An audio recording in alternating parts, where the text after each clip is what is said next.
Sim. Eu comecei, beleza, me dá aqui que eu faço, é rapidinho, não gasto uma horinha e faço. E eu estou despriorizando isso e dizendo, ok, eu só vou tentar focar mais em produtos que vão trazer novas fontes de receita. Então, meu impacto mesmo, eu quero com no-code trazer mais receita. Então.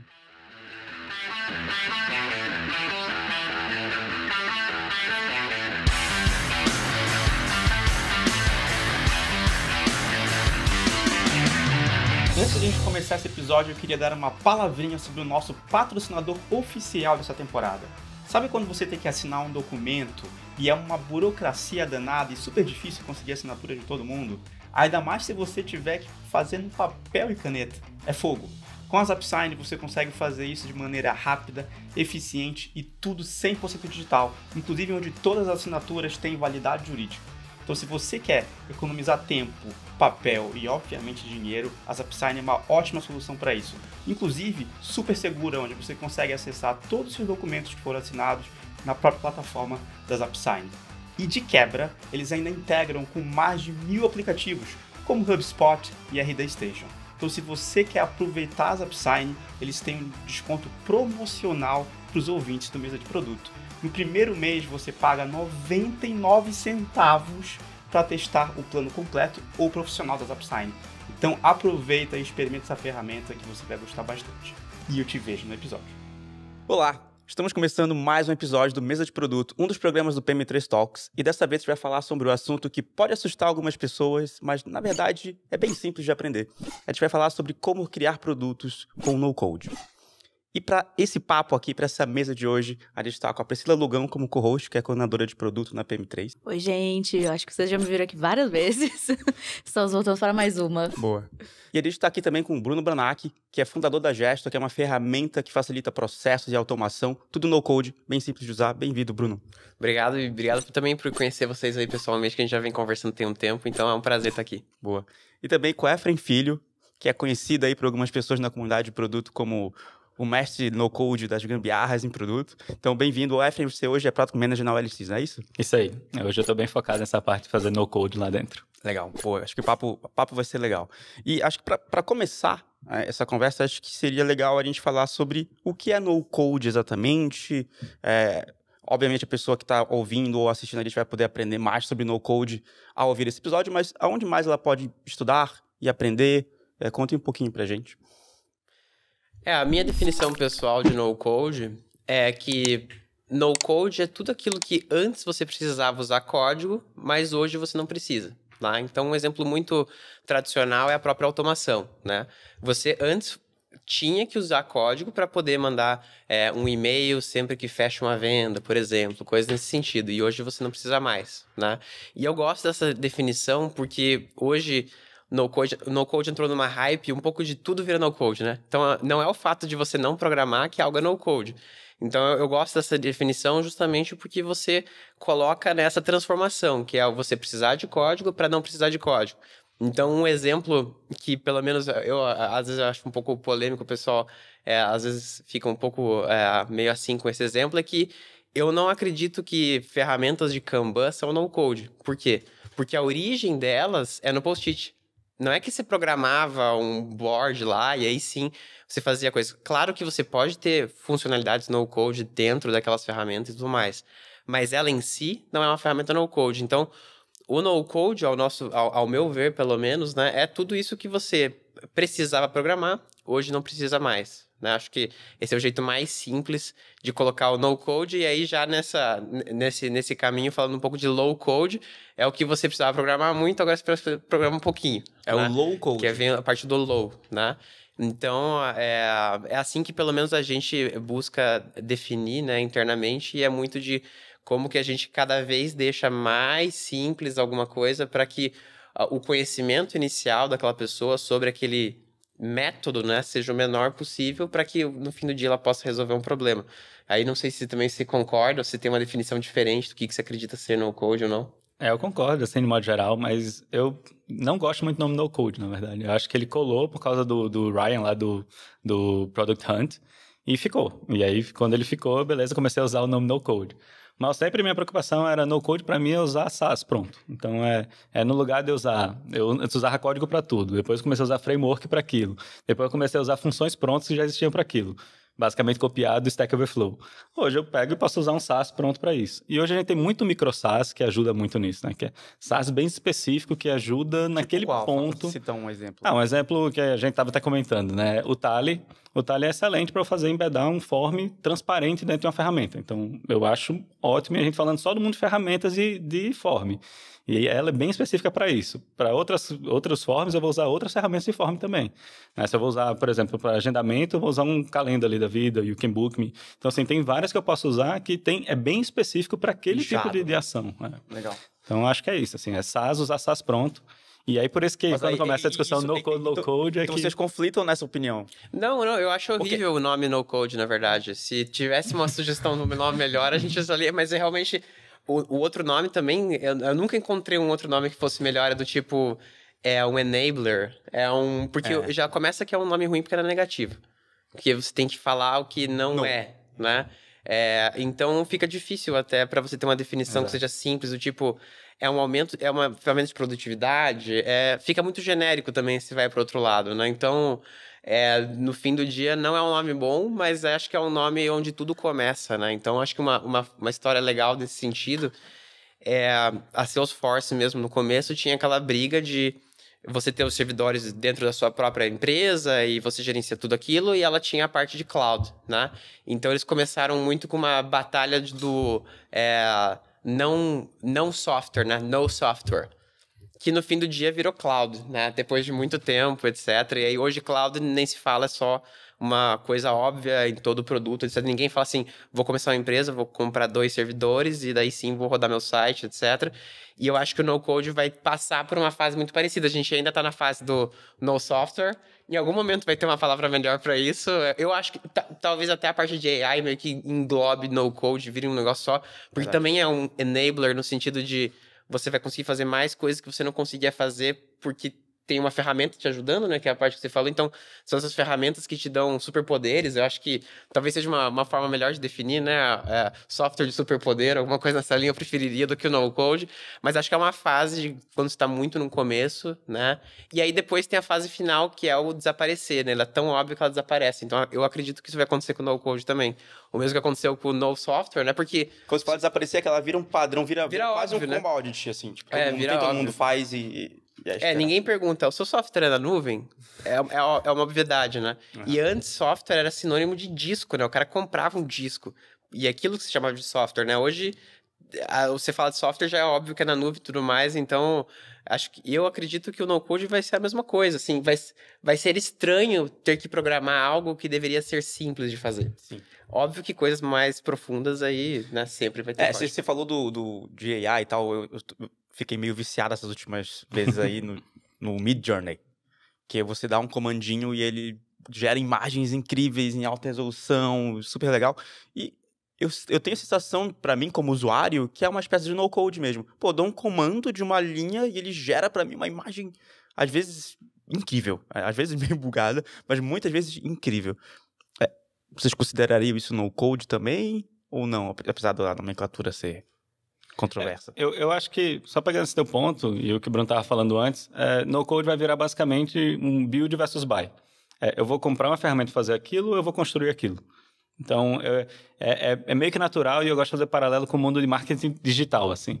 Que antes falava, eu vou fazer mídia física ou mídia digital. Hoje ninguém pergunta mais isso assim. Hoje está no parte do portfólio das coisas. Então, acho que no-code vai virar meio isso, exato. E aí, tu tá perguntando sobre isso, no-code. Então, para mim, eu estou usando uma ferramenta pronta para resolver um problema, uma dor que eu tenho. Então, né? Para mim também por isso que eu não gosto da definição de no-code programação visual. Porque aí você não tá vendo nada. Se você falar pra Alexa, todo dia que eu chego em casa, liga a luz, não tá vendo nada, né? Sim. Então, isso é no-code também, ao meu ver, né? Então, acho que a programação visual é algo que já existe há muito tempo e tudo mais, mas hoje o no-code, acho que ele é um pouquinho diferente nesse sentido, e por isso que talvez eu acho que tem um merge com o AI no fim do dia ali, para que tudo vire AI, talvez, por ser um negócio maior, né? Mas foi legal o termo que você usou, enabler, automação de processo, porque é bem mais por aí, né? Até o exemplo da Alexa, ligar a luz quando eu chegar é um enabler, é uma automação. Ninguém chama fazer um zap de programação visual, entendeu? Então, então já tem muita gente aí que já é no-coder ou alguma coisa assim, não sabe, né? Já tá fazendo... Quando você faz uma automação mesmo que simples, sem que você tenha que ter um background de, sei lá, Python, PHP, o que for, você já está melhorando um processo com no-code, né? E a gente falou aqui de algumas aplicações que já são até um pouco bem mais avançadas, né? A gente já tá falando de inteligência artificial, já tá falando de Alexa e de como você torna coisas do dia a dia absurdamente automáticas. Mas para alguém que tá numa empresa de produto, que tá começando a conhecer no-code, que tá começando a explorar isso, por onde vocês recomendariam que essa pessoa começasse? Eu posso então começar aqui. Eu acho que, na verdade, tem que ter, principalmente para o produto, né? Vamos focar em produto aqui. Não vou falar tanto em operações, vou falar bem em produto. Produto eu preciso receber input de dados, né? Que eu preciso disparar um trigger para receber input de dados, processar esses dados e jogar em algum canto, basicamente. Então, eu preciso saber o que eu vou usar como trigger. Então, como é que eu vou disparar um e-mail automático, como é que eu vou disparar uma notificação automática, uma mensagem no WhatsApp. Eu preciso saber, beleza, como é que eu vou receber esse input de dados? Então, aí eu tenho um leque de ferramentas de form para isso, né? E aí a gente pode brincar de vários forms que tem. Processamento eu vou fazer um processamento orientado a eventos, feito o Zapier faz, ou vou fazer uma coisa processada em batch, né? Então, acho que esses dois mundos aí que a gente vai ter, que vai ter ferramentas específicas para cada um deles. E depois eu vou armazenar. Eu vou armazenar usando um serviço, que é uma API para disparar para um gesto da vida, ou eu vou usar um Google Sheets, ou eu vou usar um banco de dados. E aí o banco de dados, qual é o serviço que eu vou fazer para usar o banco de dados? Porque eu também não quero tirar as melhores práticas que eu já tenho de não acessar diretamente o banco de dados, né? E aí eu acho que é esse mundo de que tem que aprender, né? Então, tem que aprender uma ferramenta de um form, uma ferramenta para processar esses dados, né? E onde eu vou armazenar esses dados. E aí depende de escala e outras coisas. Qual ferramenta eu vou usar nesse cinturão aí, né? Mas tem algum lugar para essa pessoa aí falar, putz, eu vou... Pode ser, tá? Não tem problema citar cursos aqui nem nada, mas algum lugar, algum canal no YouTube, algum blog, ou alguma ferramenta que já ensine, que tenha um tutorial legal. Tem algum lugar que essa pessoa consiga ir aprender um pouquinho disso? Tem um canal aqui, ó, ensinando um bocado sobre isso. Verdade, assim. tá no YouTube, tem várias coisas ali no Isso, YouTube. a gente faz 3 lives por semana, né? Então, montando como montar as coisas, como construir e tudo mais. Mas, de maneira genérica, eu gosto do YouTube para buscar esse tipo de conteúdo. Por quê? Porque justamente por ser mais visual, não sendo gestor, mesmo que você quer fazer uma coisa no Notion, quer fazer em qualquer outra ferramenta, é o mais legal por 2 motivos. Primeiro, porque no-code evolui muito, então vídeos mais recentes, eles, mesmo que tenham menos views, eles são às vezes até mais úteis para você do que vídeos de 1 ano atrás, porque a ferramenta todas elas evoluem bem. E quando a gente fala de ferramenta, é também a lógica de como pensar no problema. Então, tem coisas que no passado você precisava pensar, hoje não precisa mais, né? Então, a questão do AI, né? Então, você pode ficar muito bem preparado com menos esforço, justamente porque essas ferramentas evoluem, né? Então, acho que buscar no YouTube mesmo, né? Já ir direto no YouTube, uma busca no-code, gerenciamento de produtos, ou product management, ou para resolver o problema X e tal, né? Tipo, você buscar coisas bem específicas, assim, eu acho que ajudam para você cair num passo a passo, ver a lógica por trás daquilo lá, né? Passar por todos esses episódios que ele comentou, mas temático, né? Então, quero resolver um problema de estoque. Daí você tem os problemas de estoque que você tem que pensar, né? Tanto é que, assim, é uma coisa que ele deve sofrer bastante, eu acho que até é um passo antes de tudo que ele falou, que é o quê?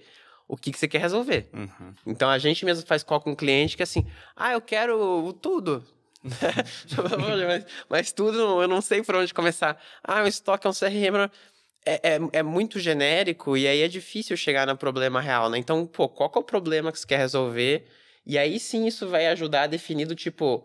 quais ferramentas, quais tipos de forma, quão complexo tem que ser, o quão escalável isso tem que ser ou não, né? Às vezes tem coisa que não precisa, às vezes você... é só pra... vai ter um evento, a gente só quer saber quem vai no evento.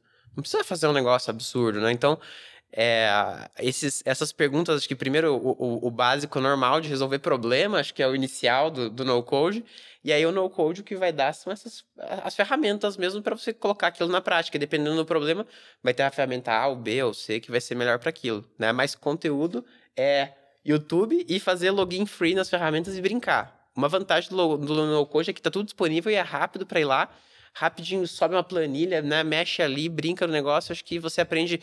Você se sente mais seguro por construir alguma coisa rápido, eu acho, também. Eu vou deixar o link aí tanto do canal da Gesto, quanto também de um outro canal que eu gosto muito, que é o Sem Codar, que ele tem muito cases de no-code bem legais ali, que acho que quem estiver assistindo vai poder aproveitar.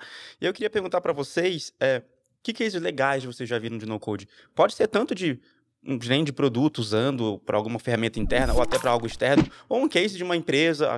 A Pri tem, eu sei que ela vai ter uns exemplos aí, mas vocês podem trazer, acho que é legal para a pessoa ver que tem desde uma coisa simples como um estoque até talvez algo bem mais complexo.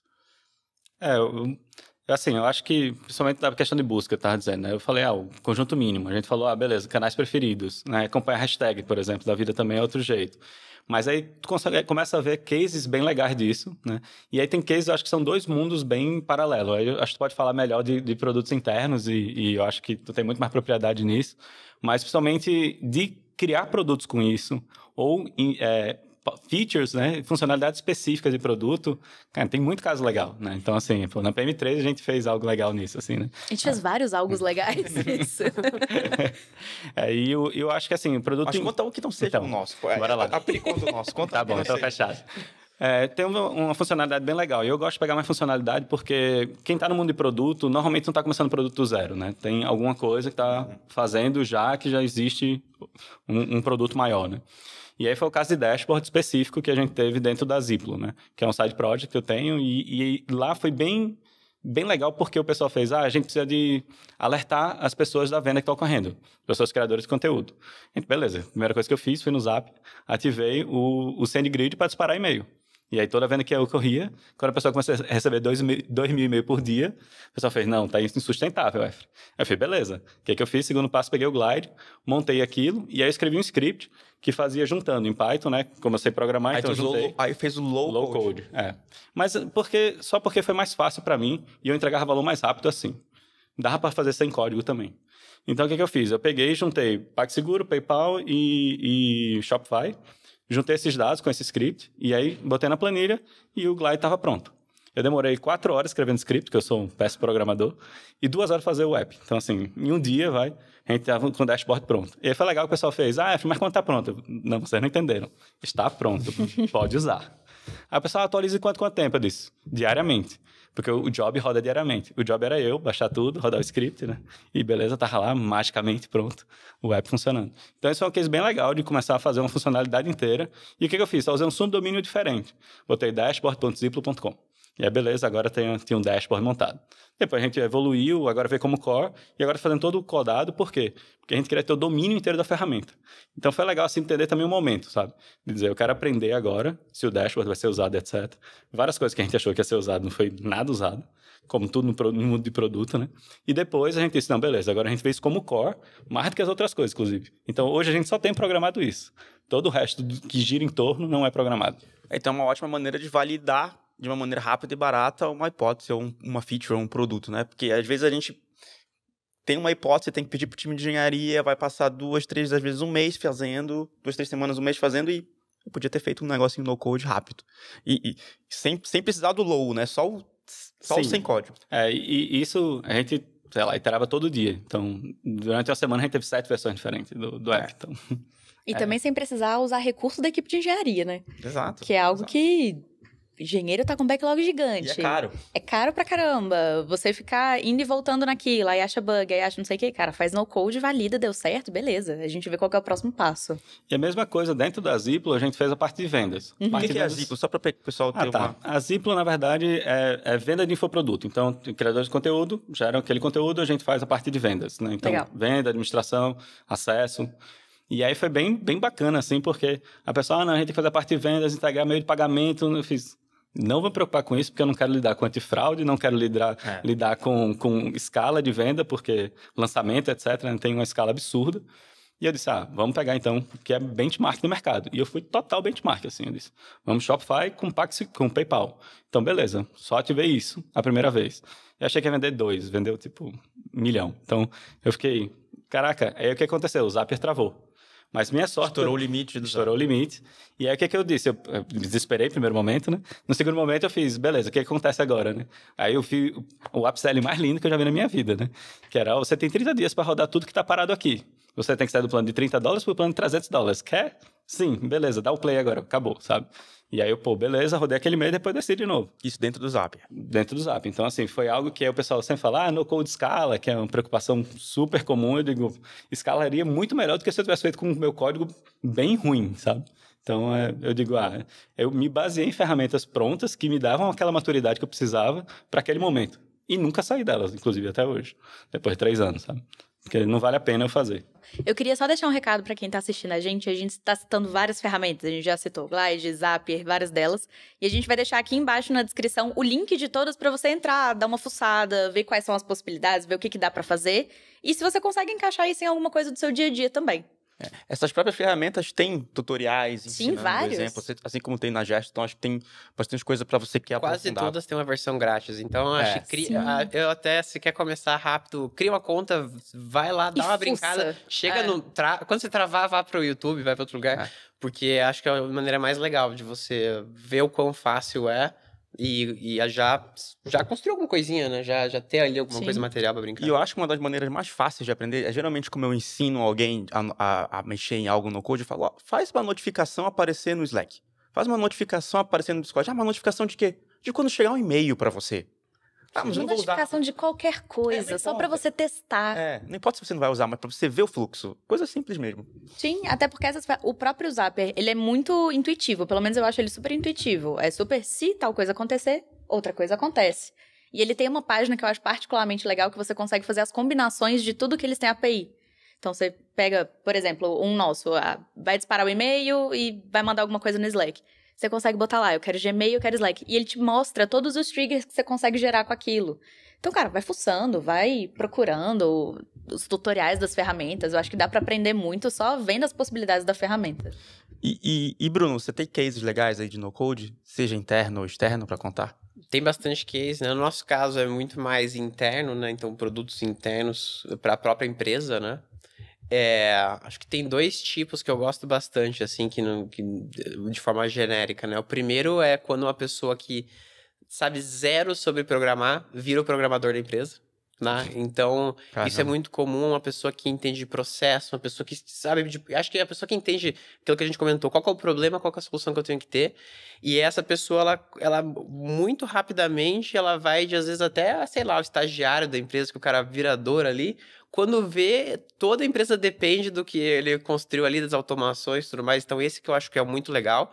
E qual que é o legal, né? Geralmente, essa pessoa, ela tava numa planilha e tal, só que a planilha te leva até certo ponto, né? E aí, quando você começa a usar essas ferramentas do no-code, né? E você cria as automações com facilidade, organiza os processos dentro da empresa, né, para receber uma notificação no Slack, no WhatsApp, né, agora que a gente também tem essa integração, ou você mudar as coisas automaticamente, dado que teve uma resposta de um cliente, assim por diante.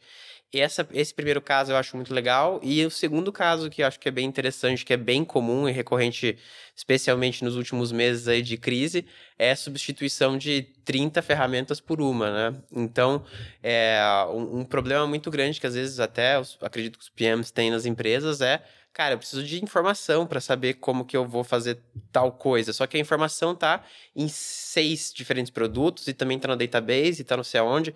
Se você consegue agregar isso, fica muito fácil de você ter os dashboards que você precisa, fica muito fácil de você se planejar melhor com relação a custo e colocar automação em cima disso, né? Nem que seja um aviso para ele do que uma coisa está acontecendo, assim por diante, né?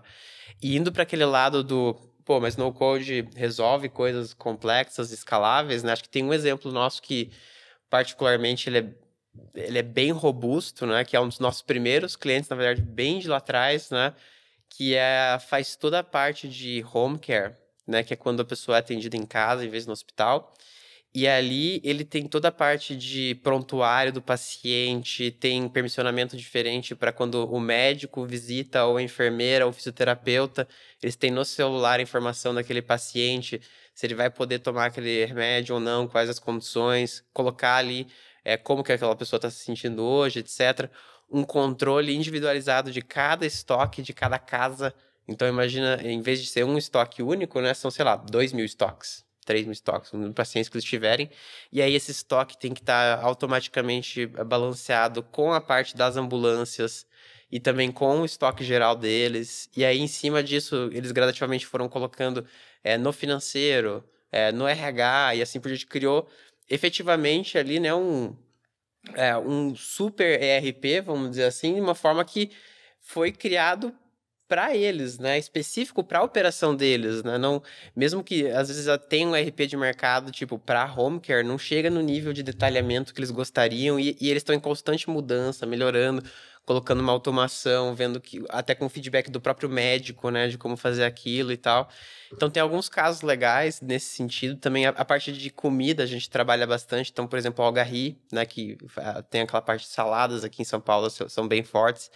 Eles têm toda uma integração até com a balança, né? Então eles pesam lá tomate, alface, etc., para ter uma precisão maior de quanto que foi o custo, quanto que entrou, quanto que saiu daquele alimento, tudo integrado com automações, etc., para eles saber que, tipo, aquela receita, né, foi executada, né, e que depois aquilo virou um prato e assim por diante. Então, tem muita coisa que dá para fazer, né, desde uma coisa mais simples também, né, então essa parte de formulário, lead, etc., então vai muito da pessoa mesmo, né? Acho que gradativamente, e o legal do no-code é que você consegue aprender muita coisa sozinho, né? E é fazendo, eu acho que é a melhor forma, que é o que a gente estava comentando. Então, você pode começar com uma coisa simples e quando vê, você do nada virou o programador da empresa, né? Então, acho que tem casos muito legais nesse sentido, né? Que é onde a gente vê que o pessoal fica muito contente, né? E é uma coisa que ele aprende pra vida, assim, se ele for pra uma outra empresa, etc., pô, ele já vai com os superpoderes deles pra lá, né? Pri, obviamente eu sei que na PM3 tem muita coisa no code, mas acho que é legal você trazer alguns exemplos até para quem tá ouvindo, assistindo, porque é um outro contexto, né? Não é um contexto tanto de operações como ali na parte do home care ou da Algarri. Não é um contexto, talvez um contexto um pouco mais parecido com o do Efri, mas acho que é legal porque é mais exemplos, porque a gente usa de maneiras a gente usa de maneiras não convencionais. Eu consegui pensar em 3 grandes exemplos, assim, até quem é aluno nosso vai conseguir se identificar, porque eles passam por boa parte dessa jornada com a gente. Então, o primeiro, que eu acho que é o nosso maior e mais complexo case disso, é o nosso financeiro. Então, até um beijo pra Gi, que fez toda essa parte no code dentro da empresa. Ela tem uma aula dentro do nosso curso de Product Analytics, que ela explica um pouco mais esse case, mas, resumidamente, a gente construiu um checkout dentro da PM3 e tudo que funciona back de operação de checkout, de atualizar a planilha de financeiro, atualizar nosso banco de dados dos alunos, quem é aluno, quem comprou o quê, qual é a data, emissão de nota fiscal, quem comprou PF, PJ, tudo isso é Zapier. É Zapier e planilha. Então, disparo de e-mail, disparo de de e-mail, tudo, absolutamente tudo. Então, é uma coisa, chegou a compra, vai tudo automático, a gente acompanha, às vezes dá um erro aqui, um erro ali, normal. Acho que toda aplicação, até se não fosse no-code, isso ia acontecer. Mas foi todo o processo de back disso, ele foi construído 100% no-code. E eu acho isso muito legal, porque abriu um nível de complexidade e de aplicação disso, que era uma coisa que até então na PM3 a gente não tinha feito. Então, toda a nossa parte de financeiro, ela é 100% integração, automação, no-code, funciona. Eu acho que vale só trazer um ponto que a gente começou a sofrer com isso, porque a gente nasceu assim, bem pequenininho, e fazer as integrações para facilitar, para a gente não ter que emitir nota. A nossa dor na época da fundação não queremos emitir nota, vamos automatizar com Zapier. A gente usa Zapier e Pluga. Para nota fiscal é Pluga, que a gente usa, que ele integra com eNotas, que é uma outra ferramenta. Mas não quer emitir nota na mão, né? Exato. Mas você quer emitir nota, só que tem que ser automático. Mandar. Então, senão ia ter uma pessoa só fazendo isso, o dia inteiro fazendo isso. E se parar pra pensar, não precisa ter uma pessoa pra fazer isso. Só que o que a gente começou a ter de problemas? Começou a ter mais cursos, começou a ter mais variações, começou a ter PJ e tal. E aí começou a ter muitos Zapiers. E muitos ifs. E aí é uma dor que qualquer pessoa de produto vai passar, que é documentação. Putz, quando alguém vai lá e altera o Zapier, ela tem que lembrar de alterar a nossa documentação. Então, a gente tem a cultura de ter vídeos das pessoas gravando, o Zapier de emissão de nota funciona assim, é desse jeito. Aí tem que a pessoa mostra, se você for mexer, vai ter que mexer aqui. Aí não esquece de quando mexer, atualizar aqui a documentação. Porque senão, quem for dar manutenção disso se perde. Então, isso me lembra muito a lógica de ter código, porque programador fala muito de programação, de documentação, mudou o método, mudou alguma regra aqui, tem a documentação. Então, eu sinto que o no-code precisa ir muito disso. Vocês têm essa experiência também? Queria ver mais um exemplo já, mas queria falar um pouquinho disso de documentação, porque é uma dor que a gente tem muito já. A gente pensa no cliente externo, mas a gente não pode esquecer do cliente interno, né? Como é que é na OLX, por exemplo, os clientes da Gestor? Eu posso começar, então. Então, documentação é uma coisa que eu já pratico há um bom tempo e minha documentação sempre foi essa, gravar. E agora eu tô começando a usar muito o Confluence também para documentar essas coisas. Porque eu tô adorando procurar e achar documentação por escrito, assim. Então, é só por isso. Então, mas aí tem um problema que a gente já estava falando um pouquinho antes, né? Que as ferramentas evoluem muito rápido. Então, tem esse problema também. Tu estava falando do Zapier, né? Alterar, botar a documentação. Mas o Zapier agora botou versionamento. Aí agora tem o draft agora, que você pode deixar ele agendado. Então, assim, e aí eu acho que isso é complicado, documentação das ferramentas no-code. E aí eu concordo. Mas eu pego outro ponto que tu tá falando, não é só documentação, tá falando de boas práticas de engenharia de software. Eu nem falo da documentação da ferramenta, mas a documentação do fluxo. Como ele funciona, né? Tipo, o fluxo é assim, é por isso que ele, tipo, tem, em alguns níveis a gente faz até desenho do fluxo. E desenha, ó, nessa parte triga isso aqui tudo, nessa parte o que triga e dispara é isso aqui. Porque senão, cara, quem entrar vai ver se a gente tem o quê? 300 apps, sei lá, a pessoa vai se perder. Aí eu brinco que não é o problema do no-code ou não. É, na verdade, o problema de trabalhos assíncronos. Então, como a gente está muito mais hoje com trabalhos assíncronos, a gente precisa de muito mais documentação, porque não pode chegar e bater no ombrinho aqui do lado e fazer, como é que tu faz isso? Sabe? Eu acho que é mais isso do que, na verdade, se está usando ferramentas prontas ou não, sabe? Inclusive, nesse de documentação, a gente tem um case aí, quem é aluno de qualquer curso da PM3, eu acho que já vai ter passado por isso. A gente tem os cases práticos dentro de cada curso. Verdade. Então, a pessoa, ela faz o case dela, ela responde um desafio, manda pra gente, é aprovado, se é aprovado em todos, ganha um certificado de menção honrosa, que é um segundo nível. Tudo por trás é automatizado. Envio de tag, regra de se pode emitir ou não um certificado, e a gente teve que documentar. Então, cara, o Zap é esse, quando isso acontece, tal tag é colocada, se não é, coloca esse e-mail, se tem tag X e tem tag Y, o e-mail é esse. E a gente teve que fazer uma página, inclusive, no Notion, colocando todo o passo a passo, até para ele ser replicável. Então, a gente começou com um curso e quando foi replicar para os outros, tinha que ter o como funciona, porque não é um Zap. São vários apps com várias integrações em outras ferramentas. E fazer toda essa organização, se eu passo mal um dia, as pessoas têm como fazer manutenção se der alguma coisa errada. Mas a documentação, aí é a provocação boa, que eu acho que é a mesma que tu fez do Kanban. Na verdade, a primeira é o passo no code, né? Porque assim, na verdade, tu tá explicando algoritmicamente como fazer aquilo. Tá explicando a lógica daquilo, né? Com certeza. Só para exemplificar um pouco mais desse fluxo, é assim, quem submete os cases entra num Kanban e fica ali pendente, backlog, alguma coisa assim. E aí, se é aprovado, a gente mostra para aprovado. Da fita que entrou aprovado, já tem o e-mail da pessoa, já tem tudo e dispara tudo, até o certificado. E a única parte manual do processo, que realmente tem que ser humana, que a gente olha, beleza, foi legal, respondeu as ferramentas, a lógica tá boa, aí a gente aprova ou não aprova. Aí pode ser que não tá usando a ferramenta adequada para isso, né? Por exemplo, o gesto da vida vai ter um fluxo de aprovação, né? Então, assim, que é outra coisa, ter um fluxo de aprovação no meio do processo, que é uma etapa humana. Né? É uma etapa super humana. Então, a documentação, às vezes, é por causa disso e não porque o processo não tá totalmente automatizado. Não, mas eu acho que pro processo também, pra pessoa saber como funciona o processo. Sim. Entendeu? Então, tudo bem. Aí, tipo, a gente vai fazer para outro curso. Beleza, o que eu preciso fazer para colocar isso em outro curso? Para eu criar as etapas para outro lugar? Mas tu entendeu? Se já tivesse todo automatizado esse processo interno, então, beleza, você não precisava fazer para outro curso. Quando surgisse um curso novo, só vai mudar, sei lá, a tag do curso, entendeu? Mas aí você tem que falar. Mas, não necessariamente. O que precisa mudar quando você bota para outro curso? Eu posso dar um exemplo. A gente para disparar a notificação agora pro Telegram. Então, o que a gente fez? A gente fez uma planilha que tem o Chat ID e o nome do curso. Então, eu não preciso fazer para cada novo curso uma nova planilha dessa. Eu só ponho lá o Chat ID e o curso e beleza. O que vier no fluxo de aprovação vai passar para aquilo. Mas é assim o nosso. Só que tem que ter uma documentação que fala do Chat ID e do curso. Tudo bem, tá. Esse é o ponto. Esse é o ponto. Para um novo curso, a gente precisa ter um novo Chat ID e um novo ID de curso. Aí o UX não tá tão boa o suficiente para não precisar de documentação. Que é o meu caso também, eu entendo. Acho ok. É uma coisa que o pessoal que tá construindo coisa com no-code tem que lembrar é que, no fim, você tendo esses superpoderes, você também tem que... Não é porque é rápido de fazer e é simples que daí você também não tem o compromisso de fazer as mesmas coisas que talvez um dev teria que fazer, porque pro dev já existe toda uma boas práticas de documentação. É a mesma coisa no no-code. A diferença é que você chegou antes no resultado, alguma coisa nesse sentido. E acho que uma motivação para a pessoa documentar, porque o pessoal às vezes tem preguiça de documentar, Se tá bem documentado, as pessoas vão usar mais e vão usar por mais tempo, porque a gente vê qual que é o problema. O cara lá do no-code construir tudo sai da empresa.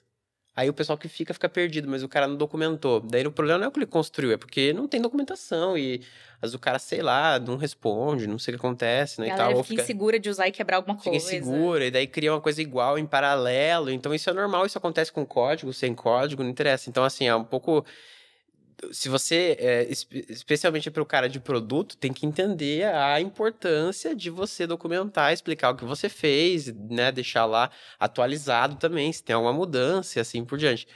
A gente no produto, a gente tenta minimizar isso colocando campos de descrição nas coisas, né? Então, todo campo que você cria é opcional você colocar um tooltip que fica escrito tipo embaixo do campo, ou como você deve preencher, ou sei lá.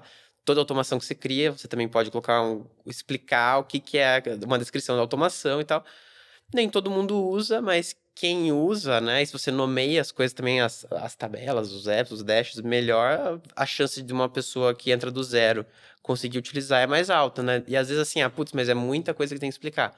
Então na descrição coloca um link pro documento, pro não sei aonde que você escreveu aquilo lá, né? Mas é importante pro cara que está construindo, pro cara que é o dono desse produto interno, especialmente nesse caso, porque você tem que ter essa gestão do conhecimento, a documentação é parte do seu produto, não é um a mais, não é uma obrigação.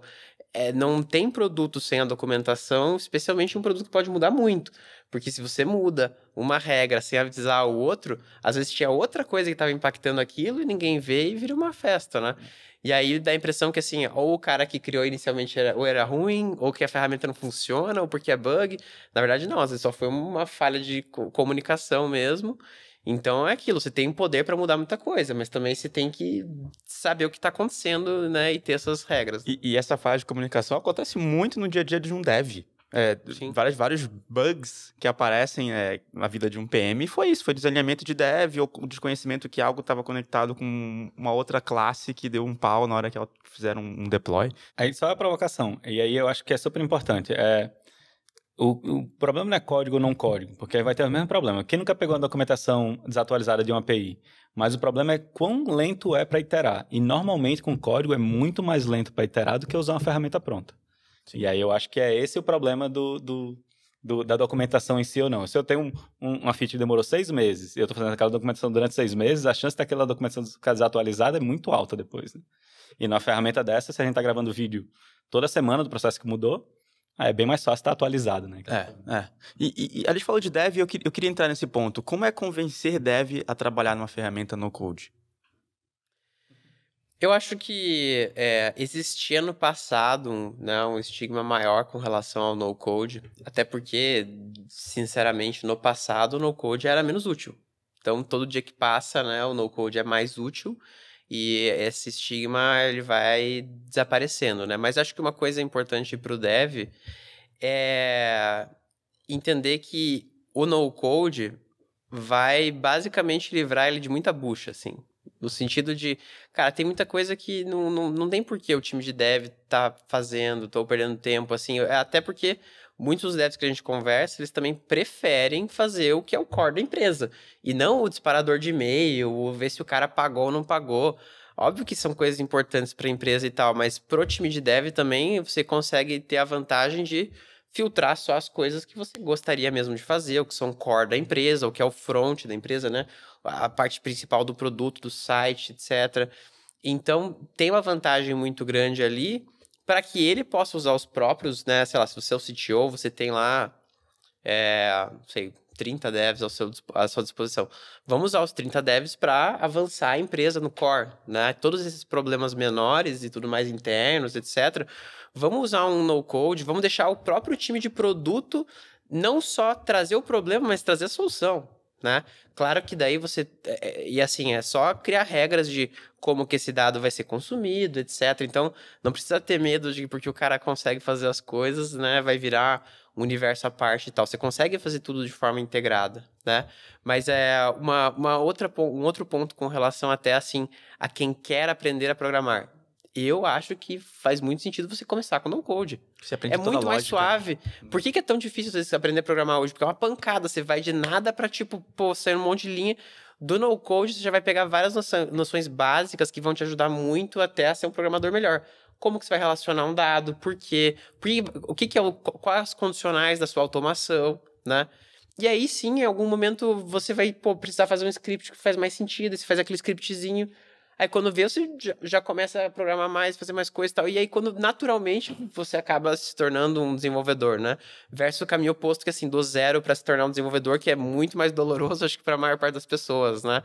Então, assim, pros devs, né? Acho que uma coisa muito importante é, cara, eles sabem que o time deles não é infinito de tempo, recurso, etc. Então, saber que você consegue terceirizar esses problemas que às vezes afogam, né, o roadmap de produto principal é muito importante porque, cara, dá uma liberdade maior pro dev, né? Porque ele vai focar em coisas mais complexas ainda, né? Então, sabe aquele projeto de AI que nunca sai, né? Por quê? Porque fica entrando coisinha de você mandar e-mail para as pessoas. Então, pro dev é do maior interesse possível que o no-code se espalhe dentro da empresa. Óbvio que daí tem boas práticas, documentação, etc, né? Mas que vão dar liberdade para ele fazer aquela feature que ele quer e não a feature que ele tem que fazer, né? E o cara de produto na ponta ali, ele tá feliz de fazer a feature que ele tinha que fazer, porque ele enfrenta aquele problema no dia a dia. Então, não é só porque é mais cômodo, mas a pessoa que sente a dor consegue trazer a solução, com certeza vai ser uma solução melhor. Porque tem uma falha entre o cara de produto, o projeto, etc., chegar pro dev, contar, explicar o problema, o que é importante, o que não é. Porque, querendo ou não, daí o dev vai priorizar algumas coisas e aí a prioridade às vezes é diferente e assim por diante, tem que ter um monte de reunião para isso, sendo que poderiam andar em paralelo, resolver o problema, seguir. Então, nesse momento, acho que o mais importante, né, acho que especialmente nessa época de crise, com poucos devs para muita coisa para fazer, cara, vai reduzir teu custo e vai te dar mais tempo e liberdade para fazer as coisas que são importantes para a empresa, né? Tem uma coisa que você falou de começar pelo no-code para aprender lógica e todo racional antes de programar. É engraçado, eu me formei em computação, mas eu sempre fui péssimo em programação. Se pedir para fazer uma linha de código, hoje eu vou sofrer, talvez nem consiga. Mas onde eu mais aprendi lógica foi usando uma ferramenta, nem existia o termo no-code ainda, mas era usando uma ferramenta chamada Construct. Não sei se vocês já ouviram falar. De jogos? De jogos.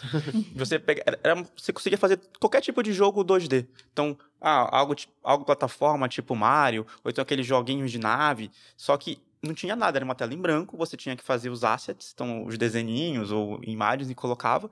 E aí você criava as regras. Toda vez que atirar e bater nesse bichinho que faz parte desse elemento, ele perde uma vida. Aí você tem que criar a lógica da vida, quantas vezes ele tem. Putz, se acaba a vida deles, o que acontece? Ele fica... Aí, a primeira vez que eu fiz isso, o que aconteceu? O bicho não morria nunca e nunca mais perdia a vida. Então, a gente tinha que criar uma lógica. Se acaba as vidas, então ele desaparece. Então, isso começou a me dar um racional muito melhor do que se eu aprender, em que momento eu vou criar um método dentro da classe X com a programação orientada a objeto. Caramba, isso foi... Às vezes a gente até a educação, em lugares até mais tradicionais, ensina errado, né? Ensina toda a teoria, toda aquela lógica. Lógica não é nome de variável e tal. E não, se me ensinassem... E os exemplos são ruins, né? Assim, essa variável tá numa gaveta. Que gaveta? O que tá acontecendo? Exato, né? Exato. Então, é bem legal. Me lembrou muito do Construct. E eu nem sei em que momento o no-code veio pra minha vida, porque foi meio que... só via acontecendo e foi natural, né? Quase natural. Mas provavelmente por isso, porque eu já tinha feito algumas coisas... Vou botar em aspas aqui, no code, antes de existir, né? Tu é exatamente o mesmo caso que eu. É dev preguiçoso, entendeu? Então, assim, exato. O que eu faço para não precisar programar isso? Então, E aí eu acho que é uma provocação boa, porque tu vai convencer dev, né? Acho que tem 2 cenários importantes. Um é, beleza, tu quer fazer o que é importante? Então, ótimo, foca no que é importante. Tu realmente quer fazer mais um form que recebe nome, e-mail, CPF, telefone? Aí a pessoa mais já um CRUD. que mais um CRUDzinho besta desse. Então, essa é uma coisa legal. E outra é que a gente muda de produto. Sempre ferramenta interna é esquecida. É o último caso que o pessoal vai lidar. Então, você realmente quer fazer aquela ferramenta interna ou quer já integrar com uma ferramenta que vai resolver isso, sabe? E tem o segundo problema da ferramenta interna. Você não tem que fazer ela uma vez e largar lá. A manutenção. O cara já faz e fala assim, não, agora daqui 6 meses você vem com alguma coisa que eu acabei de entregar. Não pode, né? Então, é complicado. Você cria lá um negócio e ele já sai de uso em alguns meses pra frente por não ter a manutenção, né? E o bom é que as ferramentas no-code, low-code, etc, no geral, algumas coisas a manutenção é automática. Aquele cara, ele já vai adaptar para o novo iOS. Já vai adaptar para um novo problema que tinha lá na mensagem do WhatsApp, do Slack, etc. Sendo que o dev interno tem que fazer assim, putz, vou lá, vou ter que entrar de novo, quem que tinha o login para isso aqui, daí vai ter que conversar com alguém e não sai, né? Uma coisa que eu acho legal é legal falar com os melhores devs que eu trabalhei, eles manjavam de no-code. E eles tinham já na cabeça deles assim, será que eu devo codar ou será que eu devo pegar uma ferramenta pronta e fazer muito mais rápido para eu voltar e fazer uma coisa muito mais complexa que eu vou gostar mais e me sentir mais útil? E aí, esses eram os melhores devs que ele falava assim, cara, eu tenho a noção de que se eu for rápido eu entrego valor pro negócio e que sobra mais tempo para mim e eu faço algo que é mais complexo e que vai entregar valor pro negócio. Eu entrego valor 2 vezes pro negócio. Então, eu amava trabalhar com esse tipo de dev. Na minha época, que eu estava mais próximo do dev, eles eram mais raros, mas era impressionante o valor que a gente entregava. Mas dev que tem medo de no-code é isso. Dev que é muito mais apertador de botão do que solucionador de problema. Então, assim, as pessoas são solucionadoras de problema, estão bem confortáveis com isso. Nossa, não vou precisar mais fazer isso. E aí tem um exemplo bem legal que uma pessoa dev chegou para mim e fez. Fiz tua apresentação, achei bacana, mas eu quero só um hack para front. Eu não quero, eu já fiz o resto todo. Só que eu sou um péssimo fronter, eu não faço um front bem. Então, o que eu faço só para front? O que tu quer? Eu tenho que chamar essa API. Eu digo, então beleza, pegar qualquer form, tu pode usar isso e chamar o webhook e acabou. Sabe? E o pessoal, então ótimo, beleza. Então, em 1 hora estava resolvido algo que ele perdeu um sprint fazendo um front que ele ia odiar fazer. E o resultado dele é melhor. Exato. Porque, assim, para quem olha de longe, foi a ferramenta que aquele cara fez. Se ele foi o talho da frente, não foi, não interessa, é a ferramenta que o cara fez. O caso oposto que é assim, se colocar um cara de back, fazer o front, fica aquele front horroroso, geralmente, quando o cara fala que ele não sabe, ele realmente não sabe, né? Não, é um negócio, e aí parece que tudo que ele fez no back funciona super bem, tá ruim porque tá feio, né? Pra quem vê de fora, às vezes quem vai avaliar ele vai olhar, nossa, que ruim esse produto, mas nem é ruim, funciona como tem que funcionar, só que tá feio. É verdade. Né? E às vezes você coloca, tipo, o front bonitinho ali, pronto já de alguma coisa e funciona o que tem que funcionar por trás do back. Pô, Melhor um ainda. gênio, né? O cara sabe fazer tudo, né? Entregou e resolveu o problema. E se usa a ferramenta de forma pronto, ganha acessibilidade, ganha responsividade, ganha várias coisas que ele teria que se preocupar no desenvolvimento daquilo. E, Efra, eu queria saber um pouquinho mais do seu contexto dentro da OLX. A gente falou um pouco da Gestor e eu já recebi spoilers que ele é um pouco diferente. Então eu queria que você contasse um pouco mais como que é o seu dia a dia dentro da OLX, o que você faz, qual que é o objetivo de você estar naquela equipe. Até porque alguém de produto numa empresa e essa pessoa é focada só em no-code é bem raro, né? Então é bem legal. Eu acho que é legal porque primeiro eu respondo para o Head Design. Então é bem diferente mesmo. E tem um motivo específico. A gente demorou 4 meses desenhando essa vaga antes de entrar. E aí foi de propósito, porque a gente disse, a gente não quer criar uma área, por exemplo. Várias empresas têm Product Hacking. E aí a gente, beleza, será que é a melhor abordagem? Ou será que é a melhor abordagem ser com uma disciplina para produto e produto avançar? E a gente disse, Efra, então vem para cá. O pessoal lá na OLX disse, vem para cá. A gente vê, porque como a gente tem service design, etc., então a gente já está acostumado com essa coisa de alocar em vários times. Tu fica aqui e a gente vai fazendo isso. E vai te alocando em projetos específicos e vamos criando case e ver se é melhor ser uma disciplina, se é melhor ser uma facilitação, se é melhor ser tu fazendo e aí trazer mais pessoas para fazer. E aí é esse cenário que a gente está vendo lá agora. Então, Legal. Tem 2 casos que eu estou tocando agora. Um que é facilitando o processo e o outro que é eu desenvolvendo o processo. E aí está sendo... A coisa mais diferente é que eu nunca fiz uma escala OLX. Então, é essa coisa que está sendo bem diferente, porque envolve LGPD, envolve chamadas e requests na API que não pode passar de um limite. Então, essas coisas é que está sendo mais complicado de fazer. E também, o que eu achei... Isso é engraçado. O que eu achei que ia ser mais difícil de convencer? Dev. Não está sendo. Os devs estão sendo o lado mais fácil. Legal. Eu acho que essa cultura está mudando muito. Os devs estão começando a ver o valor, como a gente acabou de falar disso. Mas qual é o problema que está sendo atual? O processo que existe. Porque qual era o processo que existe? Faz todo o levantamento, descobre o problema, aquilo, desenha-se as telas. E aí, qual foi as primeiras interações que eu tive? O pessoal já com a tela pronta dizia, isso aqui que a gente tem que implementar no code. Oi, peraí, como assim? Não vou conseguir fazer essa funcionalidade que tu quer dessa forma aqui. Sim. Mas eu consigo entregar o mesmo valor de outra forma. E aí foi muito mais esse trabalho de convencimento até agora, de, como é que vai fazer? Então, sei lá, demorei 3 semanas tentando convencer as pessoas, 2 dias fazendo. É que tem que tomar cuidado pra te não virar um dev, Exato, né? exato. Que só recebe a demanda e toma os pedidos ali, que, enfim, nem o dev deveria ser assim, muito menos tu que tá ali pensando numa coisa mais estratégica do no-code, E é engraçado porque eu caí nessa falácia. O pessoal perguntava, dá pra fazer? Eu dá. Aí meu chefe, meu líder chegou e disse, cara, não faz isso. Tu é um ser pensante. Não se compromete assim, cara. E tu é um ser pensante. Tu não precisa fazer isso só porque tá programado. Aí chegar a dizer, não, tem outra forma de fazer que é melhor. Poxa, é verdade, eu fiz... Cara, tudo que eu sempre falei contra, eu caí nessa falácia, né? Tipo, é engraçado. É fácil você ir nessa falácia. Já tem várias pessoas que estão ali dedicadas a entender o problema, a solucionar aquele problema. Então, quando chega numa solução, você já tem confiança que a pessoa parou pra pensar nas possibilidades daquilo. Então, é muito fácil você falar Imagina, assim. meu primeiro teste lá tá sendo... são 2 times, então não tem um time claro, o líder. Então, já começou complicado por isso. Então, é juntar essas pontas de 2 times. E ainda de quebra, já teve mais de ano de pesquisa sobre aquilo.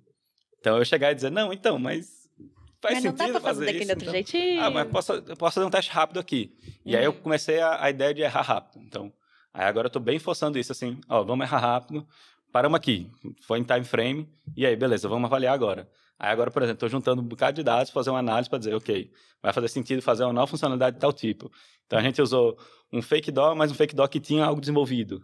Aí depois o outro lado, beleza, bora usar um teste AB que aparece um form específico. Agora a gente está batendo os 2 lados para ver se faz sentido isso rodar. E qual é o teu objetivo final, assim, na função ali? Tipo assim... Essa foi uma das coisas que eu... Tanto objetivo quanto como é que vão te avaliar, porque não dá para te avaliar como PM. Nem como deve. Nem como deve, e aí? É uma das coisas que está sendo discutida exatamente no PDI, é isso, como é que vai ser a avaliação disso. E aí... Eu me encaixo em muitas coisas da área de design mesmo. Então, tá começando a fazer sentido. Porque eu estou fazendo experimentação, eu estou me preocupando com UX. Então, assim, eu estou me preocupando com aquela entrega de valor. Então, assim, tem alguma coisa de business design. Então, assim, eu estou bem ok em conseguir encaixar nessas caixinhas da parte de design. Mas o outro lado foi um dos pontos que eu disse que eu sentia muita falta. Porque eu fui muitos anos PM de plataforma ou produtos intensivos em dados, né? Então, bem interno, assim. E aí eu disse, eu quero voltar a trazer receita. Então... eu quero ser medido por trazer receita. Então, a minha métrica principal é quanto de receita de novos produtos eu consigo trazer. E aí é bem importante, por quê? Porque tem várias coisas que a gente pode otimizar internamente. E eu estou despriorizando tudo isso, assim. Eu comecei, beleza, me dá aqui que eu faço, é rapidinho, não gasto uma horinha e faço. E eu estou despriorizando isso e dizendo, ok, eu só vou tentar focar mais em produtos que vão trazer novas fontes de receita. Então, meu impacto mesmo, eu quero com no-code trazer mais receita. Então, essa é o acordo que eu tenho. É a maneira mais fácil de ser medido também. Exato. Tem várias pessoas que eu converso de produto que trabalham com alguns produtos que são mais distantes da receita. Às vezes a operação, um produto interno, ou às vezes um produto que nem é interno, mas ele é externo, mas ele não gera uma receita, tem que fazer correlação.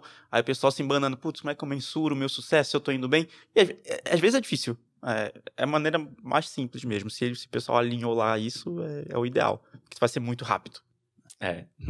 Não tem E jeito. eu tenho uma última dúvida sobre a sua interação dentro da equipe. Você falou que você está embaixo do head de design, que você está em contato com o pessoal de design. E como que é o seu contato com o pessoal de produto da OLX? Como que é a relação com outras pessoas de produto? Hoje está sendo bem legal. Estou em contato mais com 2 PMs lá. E aí, qual é a coisa boa? Elas já tinham árvore de oportunidades desenhada lá. Então, elas faziam, Efraim, isso aqui a gente conseguiu botar, isso aqui a gente está faltando trazer, e a gente está no nosso KR. Tu pode ajudar a gente a bater esse KR aqui e a KR que traz dinheiro? Então é ótimo, porque eu pego uma oportunidade que já está mais ou menos mapeada. Então, pegando o duplo diamante ali, já está o problema mais ou menos definido, e aí iterar em cima daquele problema e iterar rápido. Então, essa está sendo legal por isso, assim. Então, a galera de produto está trazendo mais os desafios, e esses desafios, aí beleza, a gente está vendo como encaixa. E aí, com o meu líder, eu estou vendo como priorizar isso, sabe? Legal. E em algum desses times, você participa da parte de entender qual o problema está acontecendo? Você participa dessa parte inicial ou você pega quando o negócio já está um pouco mais avançado? Até hoje eu não participei, não, mas... Legal. Eu não sei se é porque eu tô com 4 meses lá, então sendo justo Tá também com o recente tempo, ainda, e como uma empresa já maiorzinha, a gente demora um pouco também a se achar, né? Então, tem os onboarding da vida, né, que foi bom tempo disso. Mas eu até agora não, e lá tem uma área muito forte, assim, de design, e a galera de design Legal. é muito forte nisso, então... Eu não sei até onde ir agregar eu estar muito tempo lá. Uhum. Até onde precisaria, né? É. Legal. Tem mais algum ponto que ele gostaria de perguntar? Não, acho que não. Tá tudo certo.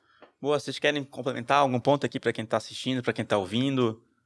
Bruno, Efraim? Não, acho que do meu lado, assim, acho que eu fico feliz de ver o no-code crescendo, né? O no-code, as novas ferramentas, porque eu, pessoalmente, sempre gostei de construir coisa, né? Então, sei lá, desde pequeno eu gostava muito de Lego, justamente não pela instrução que vinha na caixa, mas pelo fato de ter um monte de pecinha que deu transformar no que eu queria, né? E eu acho que o no-code traz muito dessa liberdade, né? Você ter várias dessas pecinhas e chegar onde você quer de um jeito que não só é útil para a empresa, mas eu acho divertido, né? Obviamente, cada um, né, tem um tipo de diversão diferente, mas eu acho que é muito legal ver isso, o quanto... Pô, a gente tá falando de coisas que uma pessoa ali de 12 anos consegue resolver o problema da empresa. E às vezes cobrar por isso, né? Ganhar dinheiro já antes mesmo de, às vezes, ter que passar por uma faculdade e tal. Então, acho que isso vai abrir oportunidade para muita coisa, né? A gente tá falando aqui, obviamente, das empresas, onde já tem toda uma parte estabelecida e tal. Mas e todo esse pessoal que está começando já tem no-code disponível. Se eu tivesse no-code disponível há muito tempo atrás, pô, eu já tinha feito muito mais coisa do que eu fiz hoje. Então, a velocidade das coisas está muito maior. O que é ótimo, né? Porque as pessoas boas vão, com pouquíssimo custo, conseguir ir muito longe, gerar receita muito rápido, né? E resolver um problema muito rápido e assim por diante. Então, acho que eu fico muito feliz pelo movimento de no-code, mesmo com um nome ruim ele existir, só pela direção que ele tem, né? De motivar essas pessoas a tipo, ó, é possível fazer muita coisa sem essa barreira do impossível, né? Que parece que assim, saber programar uma coisa impossível, tem que ser um gênio.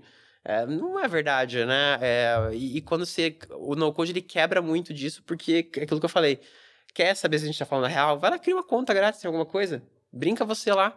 Você vai ver que já vai sair alguma coisa do outro lado lá, vai sair uma notificação, vai sair um appzinho que você lança ali rapidinho numa web view mesmo. Então, tem muita coisa que eu acho que tá por vir, a gente já tá no momento legal do no-code, mas acho que o que falta no no-code é ainda as pessoas saberem que ele existe. Que a possibilidade de fazer as coisas sem código existe, né? E que não é mais só um MVP ou não sei o que, você já consegue ir muito longe. Às vezes, esse cara de 12 anos consegue criar uma empresa para ele que, tipo, gera receita, dá dinheiro, etc. Que pode ser um começo empreendedor muito legal ali do zero, né? A criançada que ganhava dinheiro cortando grama, aquelas coisas, agora pode ganhar fazendo coisas no code. Mas é realmente verdade isso. Eu percebo na PM3 hoje, nas métricas financeiras que a gente vê, putz, a gente tem uma margem maior porque a gente tem um custo muito menor por eles ter automatizado muita coisa no code. A gente consegue ver quanto que eles ganham, não só no financeiro, mas na escala da empresa, porque a gente automatizou muita coisa. Tem vários processos que a gente ia ter que ter gente fazendo, e tem no-code. Ou ia ter que ter dev, e nem isso, tem uma ferramenta que a gente paga anual. Deveria ser um badge of honor das empresas, quão menos pessoas elas têm. Exato. E, tipo, quando a pessoa se assustada, tipo, nossa, mas a PM3 só tem isso, gente, né? Acho que esse é o efeito que você conseguiu criar processos bons, ferramentas internas boas e tal. E não o contrário do tipo, nossa, mas tem 500 pessoas na PM3, o que vocês estão fazendo? Essa é uma que a gente tem bastante. Exato, a gente recebe bastante. Não, é ótimo. Ainda tem um preconceito ao contrário, que é tipo, nossa, então nem deve ser bom. Você tem tipo, não faz sentido nenhum ao contrário, na verdade. Sim. Quanto menos gente tem e quanto maior é o que você faz, né? O resultado que você gera, pô, melhor, né? O WhatsApp lá, famosamente, tinha lá 19 pessoas quando foi vendido, né? Então, acho que cada vez mais isso vai ser possível e que bom, né? Acho que isso é muito legal, né? Não, tem outros exemplos bem legais, até peguei meu celular aqui, de empresas que hoje são bem maiores, tá? Mudou, mas para pensar, em 2019, num valuation de 440 milhões, o Figma tinha 80 pessoas. Tipo assim, bizarro. Eles já eram enormes nessa época. E já era bom o produto naquela época. Já era muito bom. Hoje ainda é muito bom, eu gosto muito do Figma. Naquela época já tinha um porte muito legal. Pra ter esse valuation de 440 não era à toa também. O Figma é uma empresa incrível, né? Acho que toda a trajetória deles é um negócio muito interessante. E aí, por exemplo, o Notion, por exemplo, o Notion há uns 2 anos e meio atrás, já no valuation de $2 bilhões, tinha 40 pessoas. Então, assim, olha a força. Basecamp também, se não me engano, eram 80 pessoas. Basecamp super pequeno, uma empresa de muitos e muitos anos, eles querem se manter assim, é parte da cultura. Então, eu acho que isso prova que é possível ter essas empresas E isso traz uma série de eficiências, né? O no-code traz isso, porque você tem menos pessoas, você tem menos falha de comunicação, você tem mais alinhamento, você tem processos mais eficientes, enfim, né? Eu quase que diria que a regra é oposta. Se você tá usando um produto e ele tem muita gente, você deveria ficar preocupado, né? E não o contrário, né? Então, pelo menos eu vejo uma correlação muito alta entre vamos dizer assim, a empresa... o tamanho, o número de pessoas e efetivamente a velocidade de crescimento daquela empresa. Né? E é normal, é natural. E aí, às vezes, a pessoa acha que crescer é contratar gente e, na verdade, só dá uma estagnação gigante naquilo lá, né? O que não é bom para o consumidor final também. Ah, mas vai ter um atendimento melhor. Nem Talvez sempre. tenha até, mas assim, a que custo, né? Ao teu produto ficar ruim, que em vez de fazer feature, você faz mais atendimento. Sabe, tipo, porque é natural, né? Isso que acontece. Na área de tech, eles falam muito, mais dev, deixa o time mais lento por 3, 6 meses até o dev rampar. Em todas as áreas. Não é só dev, tem em todas as áreas. A pessoa tem que fazer onboarding, entender os processos, conhecer. E no remoto, nas empresas remotas, é mais complexo ainda. A pessoa demora mais a rampar, né? É mais difícil conversar, dá pra bater no ombro da pessoa. Enfim, Mas aí a provocação que tá do movimento no-code é isso. Poxa, se 1% que sabe desenvolver já conseguiu fazer isso tudo, né? Quando a gente consegue trazer pessoas, como o Bruno estava dizendo, que gostam de resolver problemas e elas agora sabem que podem usar ferramentas para resolver aquilo, pô, estão no paraíso, né? Se chegar a 2, já dobrou. Muito bom, muito bom. Pessoal, Efren, Bruno, Pri, muito obrigado por estarem aqui hoje. Eu agradeço. Para você que foi até o final, ouvindo ou assistindo a gente, eu agradeço demais por você ter ficado até o final. Espero que você tenha gostado. Deixe um comentário dizendo o que você gostou, ou o que você acha que a gente pode melhorar, ou até sugestão de um próximo episódio, seja sobre no-code, low-code ou qualquer outro assunto. A gente está aqui para trazer conteúdo gratuito para você. E compartilha no Slack, no Teams, no Discord, aonde quer Ferramenta de comunicação. Ferramentas de comunicação que você usa com seus amigos, seus colegas de trabalho. Eu acho que vai ser bem legal eles verem mais esse papo. E quem sabe eles vão fazer algo no code aí com você também. A gente vai, como a Pri falou, a gente comentou no episódio, a gente vai deixar várias dessas ferramentas linkadas aqui embaixo para você estudar mais, se você quiser. Então, muito obrigado e até a próxima. Espero que você tenha gostado desse episódio. Deixa o like, assina o nosso canal e não esquece de experimentar as AppSign para acabar com aquela burocracia de assinar documento com papel e caneta ou de maneira super complicada e travada. Com as AppSign você consegue fazer tudo digitalmente e de quebra com validade jurídica e integrações com várias ferramentas do mercado. Então aproveita esse desconto especial para os ouvintes do Mesa de Produto, 99 centavos no primeiro mês. Aproveita e experimenta as AppSign.